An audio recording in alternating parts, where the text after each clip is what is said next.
তাদের ডিপার্টমেন্টে কিন্তু একটা যৌন নিপীড়ন বিরোধী সেল করা হয়েছিল এবং দুর্ভাগ্যজনকভাবে এই নিপীড়ন বিরোধী সেলে যে শিক্ষককে অভিযুক্ত করা হয়েছে তিনি আবার ছিলেন। আমরা দেখেছি দেশের বিভিন্ন শিক্ষা প্রতিষ্ঠানে শিক্ষক এবং শিক্ষার্থীদের যেরকম সম্পর্ক আসলে থাকার কথা সে সম্পর্ক আমরা আসলে দেখতে পাই না। আমরা বরং দেখতে পাই এখানে শিক্ষকদের সাথে ছাত্রীদের যে ক্ষমতার একটা ভারসাম্য সেটা আসলে একপাক্ষিক। ঢাকা বিশ্ববিদ্যালয়ের মতো জায়গায় এখনো অনেক শিক্ষক আছে যারা আসলে শিক্ষার্থীদেরকে বিভিন্নভাবে তারা আসলে ব্যবহার করতে চান। আমরা এই যে দেখতে পেয়েছি যে আজকে যে মিমু আপু যে আমাদেরকে ছেড়ে চলে গেলেন, সে কিন্তু মারা যাওয়ার পরেও দেখা গিয়েছে তাকে বিভিন্ন ধরনের কথাবার্তা কিন্তু বলা হচ্ছে, কিন্তু আমি খালি দেখি একটা স্টুডেন্ট তাকে আসলে জীবন দিয়ে প্রমাণ দিতে হলো যে আসলে এই ধরনের কার্যক্রমগুলো এখনো পর্যন্ত অব্যাহত আছে।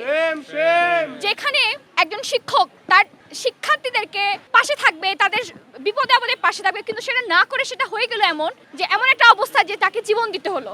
এই ধরনের কার্যক্রম আমরা কিন্তু বেশিরভাগ সময় দেখতে পাচ্ছি এবং আমি বিশ্বাস করি ঢাকা বিশ্ববিদ্যালয়ের যতগুলো ডিপার্টমেন্ট আছে এরকম এই ডিপার্টমেন্টে এরকম অনেক শিক্ষকরূপী মানুষ আছেন যাদের এই কুকর্মগুলো এখনো পর্যন্ত প্রকাশিত হয়নি, কিন্তু আমার ধারণা এরকম কুকর্ম করা শিক্ষক এখনো পর্যন্ত আছেন, শুধুমাত্র আমরা জানি না দেখেই তাদের সাথে আমাদেরকে থাকতে হয়।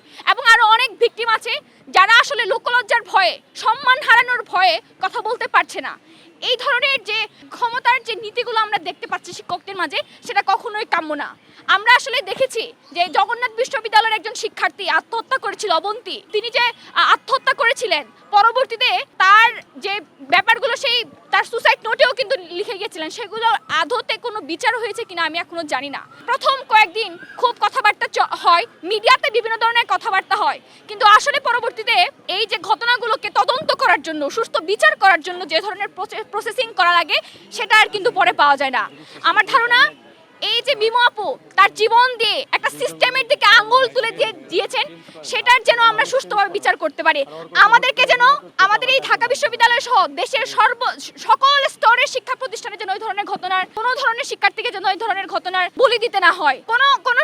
কোনো সিনিয়র কিংবা জুনিয়র কিংবা ব্যাচমেটকে যেন ঢাকা মেডিকেলের মর্গে গিয়ে অপেক্ষা করতে না হয়। আমি আসলে এটাই বলতে চাই যে ঢাকা বিশ্ববিদ্যালয় সহ দেশের যত সকল ধরনের শিক্ষা প্রতিষ্ঠানগুলো আছে, যারা আসলে যেসব শিক্ষকরা তাদের ক্ষমতার জন্য এই শিক্ষার্থীদেরকে বলি দিচ্ছে, তারা যেন সতর্ক হয়ে যায় এবং এই যে ঘটনাটা আমরা দেখতে পাচ্ছি সেটা যেন বারবার আমরা দেখতে না পাই এবং এই যে ঘটনাগুলো হয়েছে সেটা সুস্থভাবে তদন্ত করতে চাই।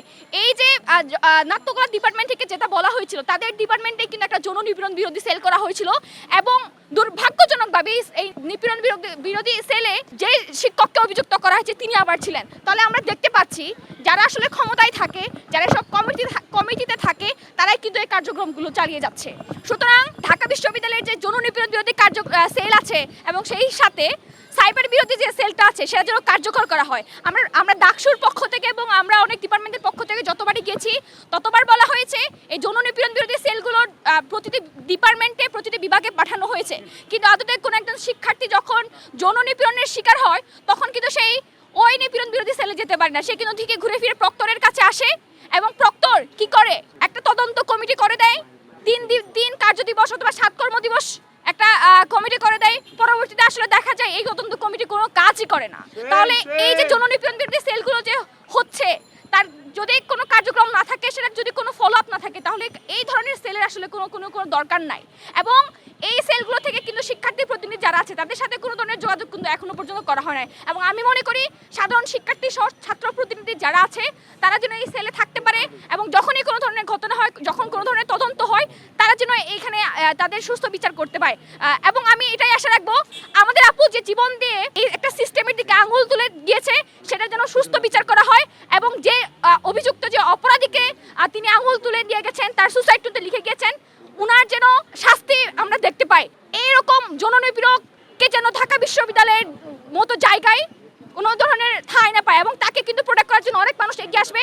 আমরা চাইবো আমরা শিক্ষার্থীদের পক্ষ থেকে সবসময় শিক্ষার্থীদের পাশে আছে এবং এই ধরনের যৌন নিপীড়ক যেন ঢাকা বিশ্ববিদ্যালয়ে ঠাঁই না পায়, এটার কিন্তু অবস্থান বিশ্ববিদ্যালয় প্রশাসনকে করতে হবে।